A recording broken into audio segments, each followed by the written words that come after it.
أهلا أهلا، السلام عليكم العائلة. واش نسمعوا أحداث حلقة اليوم؟ شدوا بلايصكم وأجي نحكي لكم قضية اليوم، وكيف العادة مرحبا بكم في عالم مريم.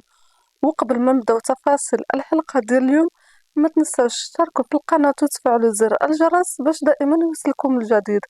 لايك وتعليق زوين للفيديو، ونبداو على بركة الله. قضية اليوم واللي كانت هزت الرأي العام والتفاصيل ديالها كتضر في الخاطر، مجزرة فظيعة بكل ما تحمله الكلمة من معنى. خليكم معايا متمشيين باش تعرفوا على تفاصيل القصة. صيف سنة 2009، رجال الشرطة غادي يلقاو 4 ديال السكان فيهم جثة إنسان، راجل ومرأة مقطعين طراف صغار وملويين في واحد الميكا في الكحل. الساك الأول كان تلقى في محطة القطار في كازا، أما بالنسبة للصاك الثاني فتلقاه في قطار مراكش، وجوج سكان الأخرين تلقاو مفرقين في حي زرهونية بمكناس قدام واحد الحي شعبي اللي اسمه اليمامة.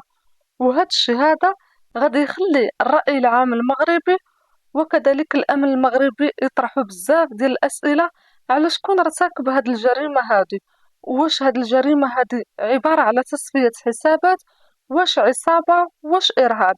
وزيد عليها ما كانوش حتى الكاميرات في المدينة اللي يقدروا يكونوا صوروا هاد الشخص هذا اللي حط السكان ويقدروا يتعرفوا عليه. رجال الشرطة في الأول غادي يقدروا ويتبعوا منحى أنه هاد القضية هادي أولا هاد الجريمة هادي هي إرهابية، لكن غادي يبان واحد الرجل اللي غادي يقلب موازين الأحداث، وغادي يقلب كذلك موازين القضية، لأنه غادي يعطي معلومات في الأول اللي غادي تبان غريبة لرجال الشرطة. هاد الشخص هذا كيقول بأنه شاف شكون اللي حط الصاك في حي الزرهونية، واللي هي كانت مرأة السن ديالها تقريبا 50 سنة، وبأنه إلا شافها يقدر يتعرف عليها.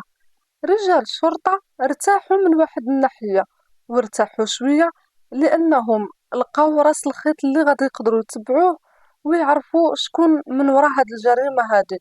ومن خلال البحث ديال رجال الشرطة العلمية غادي يحاولوا يرتبوا القطع اللي كانوا في الميكات، حتى غادي يتكونوا ليهم 2 ديال الجثث بدون أعضاء داخلية. يعني ما كانش داك المصاران والكبدة وداك الشي، كانوا مجرد قطع لحم.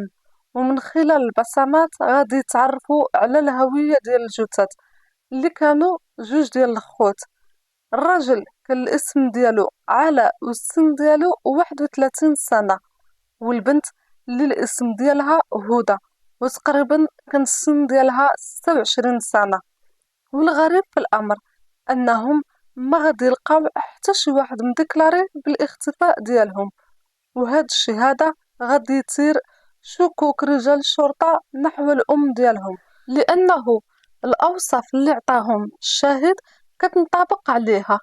وبسبب هاد الفجيعة هادي واللي كان كلشي كيضوي عليها، المصالح المركزية ديال الدولة غادي تضغط على فرقة التحقيقات باش دير جهدها وكتر وتشد هاد المجرم هذا بأسرع وقت. وهاد الضغط هذا غادي يجيب نتيجة، حيث رجال الشرطة غادي يديروا جهدهم وكتر، وفي وقت اللي هو قياسي غادي يلقاو القبض على المتهمة الأم، واللي الاسم ديالها لبنى. كانت جامعة حوايجها وكتحاول تهرب للعروبية. هنا ملي شدوها البوليس غادي تبدا تغوت وما غاديش تبغي تركب في السيارة ديالهم، غادي يضغطوا عليها رجال الشرطة حتى يركبوها. وملي طلعوا للسيارة غادي يقولوا ليها باش نعت ليهم الدار اللي كاينة عندها في حي الزرهونية. وداكشي اللي كان، رجال الشرطة غادي يوصلوا للدار، وأول حاجة لاحظوها هي أنه الدار نقية بواحد الطريقة اللي مبالغ فيها. وملي غادي يدخلوا للكوزينة غادي يشموا واحد الريحة اللي غريبة كتشبه للريحة اللي كتكون في ديورنا نهار العيد الكبير. وهنا رجال الشرطة مبقى عندهم حتى شي شك في أنه ديك الدار هي مسرح الجريمة واللي رونات المغرب. وهنا رجال الشرطة غادي يلقيو القبض على لبنى بتهمة القتل العمد مع سبق الإصرار والترصد. وهنا غادي يبدا البحث مع لبنى، واللي في الأول نكرت تماما بأنه عندها علاقة بهاد الجريمة هادي. رجال الشرطة غادي يعاودو يطرحو عليها نفس السؤال، والجواب ديالها هو: واش كاين شي كتقتل ولادها؟ كانت كتحاول أنها تخرج من هاد القضية هادي بحال الشعرة من العجين، ولكن الراجل أولا الشاهد اللي كان شافها حطات الصاك في حي الزرهونية غير شافها وتعرف عليها. رجال الشرطة بقاو كيقولوا ليه واش متأكد باللي هي، بقى كيحلف وكيقول بأنه هذه هي السيدة اللي حطات الصاك في حي الزرهونية. رجال الشرطة غادي ينتقلوا للدار ديال لبنى مع أخصائيين في البحث الجنائي، وغادي يقلبوا الدار مزيان، وفعلا غادي يجبروا أدلة واللي كدين لبنى بشكل مباشر. من بعد استعمال مادة اللامينول غادي يكتشفوا بحر ديال الدم في الكوزينة وفي الكولوار، وكذلك نفس الميكات اللي تلقاو فيهم الجثث، وكذلك أداة الجريمة. وهنا لبنى ما بقى عندها فين تزيد تكذب، غادي تنهار وتبدا تبكي، وفي الأخير غادي تعترف بالمنسوب لها كامل وتعاود لهم الحقيقة كاملة. لبنى وهي بنت 16 سنة غادي تمتهن مهنة الدعارة وحياة الليل اللي غادي تجردها من أخلاقها والقيم ديالها. بقات على هاد الحال هذا مدة اللي هي طويلة، حتى تعرفت على واحد السيد غادي يقترح عليها الزواج، وهاد الشخص هذا ما كانش حسن منها، حتى هو كان نفس المجال ديال الليل، مبلي بالخمر، الكارو، الحشيش، ومكملها بالقمر. هاد الجوج هادو الناس غادي يولدو 4 ديال الوليدات، جوج ولاد وجوج بنات. كيفاش غادي يكونوا هاد الولاد هادو في نظركم؟ شونتيو باين من الوالدين. الأب كان ديما ما خدامش ومكملها ومجملها بالبلية. الأم مرة كانت كتخرج للدعارة.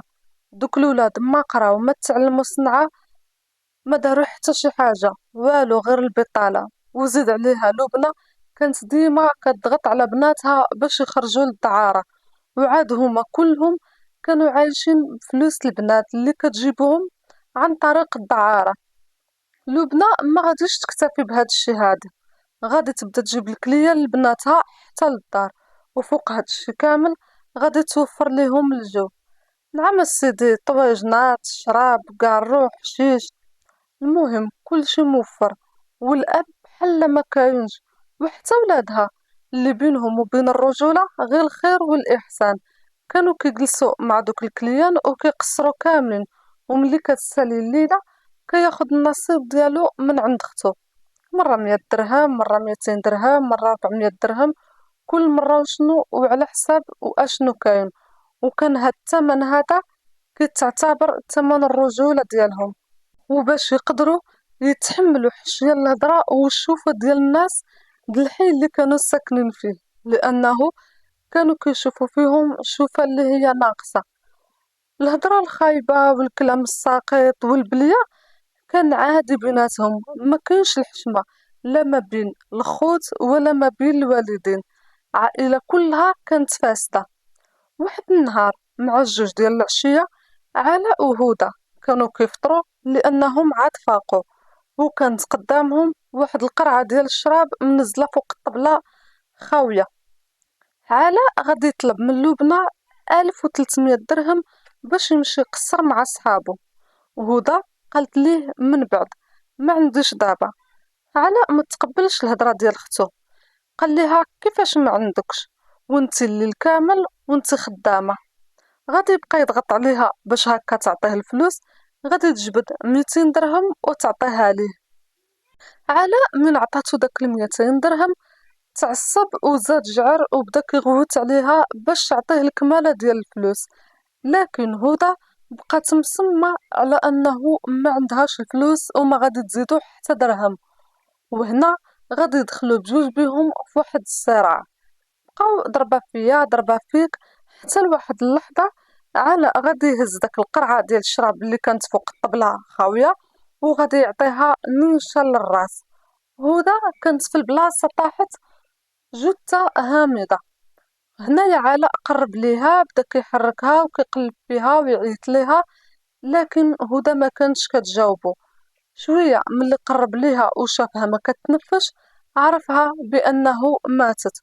وفي هاد الأثناء هادي لبنى كانت في البيت، وواخا كانت سمعتهم كيغوتو وكيضربو ما تحركتش فيها الشعرة، لأنه هي ديما مولفة الصداع والغوات في الدار، حيت كينوض عندها الغوات على الفلوس من طرف الخوت أولا من طرف الكليان.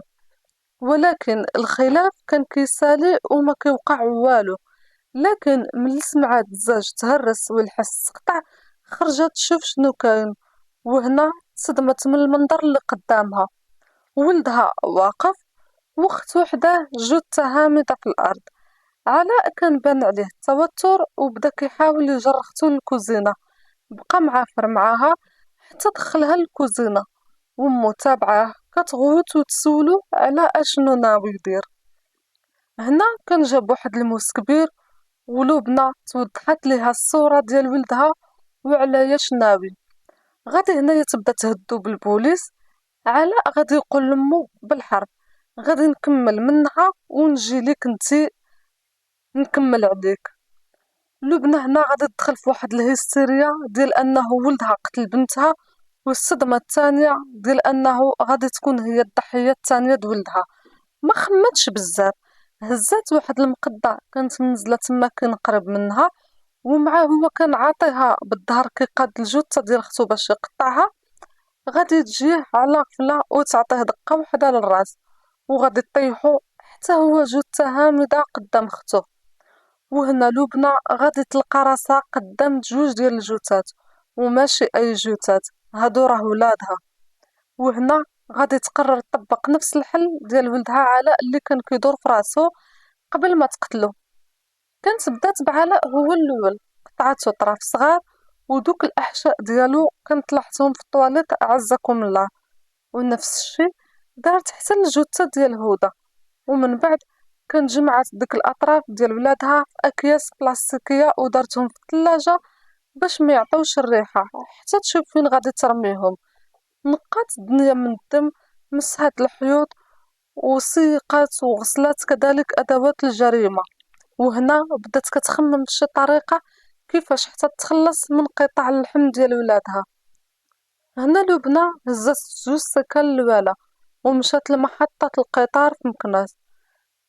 مشات للتران اللي كان غادي لكازا، حطات فيه واحد الساك اللي كان فيه الجزء العلوي ديال هدى بكل ثقة.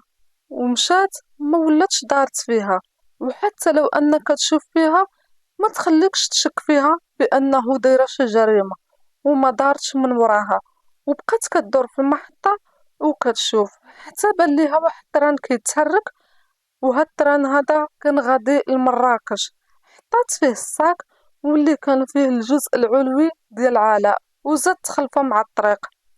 رجعت للدار ديالها اللي في حي الزرهونية، وهزات جوج سكان اللي كانوا بقاو فيهم غير رجلين والباقي الأعضاء، وكانت حطاتهم قريب للحومة فين ساكنة. وهنا فين كان شافها الشاهد الوحيد في هاد القضية هادي، بقى كيتسناها تجي من ورا ديك السكن، ولكن هي كانت دخلت بمضروبة وغبرات. لبنى من بعد ما اعترفت بالمنسوب ليها كامل غادي يصدر الحكم في حقها، واللي هو المؤبد بسبب القتل العمد ديال ولدها علاء، والتمثيل بالجثث ديال ولادها بجوج، ومحاولة إخفاء جريمة، وتمويه الشرطة. الرأي ديالي في هاد القضية هادي، إلا جينا نشوفو لبنى داكشي اللي زرعاتو حصداتو. ملي حلات عينيها وهي في الفساد، وربت ولادها على حياة الفساد وبفلوس الفساد، وخرجت واحد الولاد او لا واحد العائلة اللي عالة على المجتمع ما عندهم حتى شي فائدة من غير العهر، الخمر والفساد والبعد على الله كل البعد. لا حول ولا قوة الا بالله. المهم لبنى كانت في السجن كدوز العقوبة السجنية ديالها، ومع بداية سنة 2022 غادي توفى في السجن. وصلنا لنهاية القصة، كنتمنى أن تنال الإعجاب ديالكم. خليت لكم الراحة، نشوفكم فيديو جديد إن شاء الله.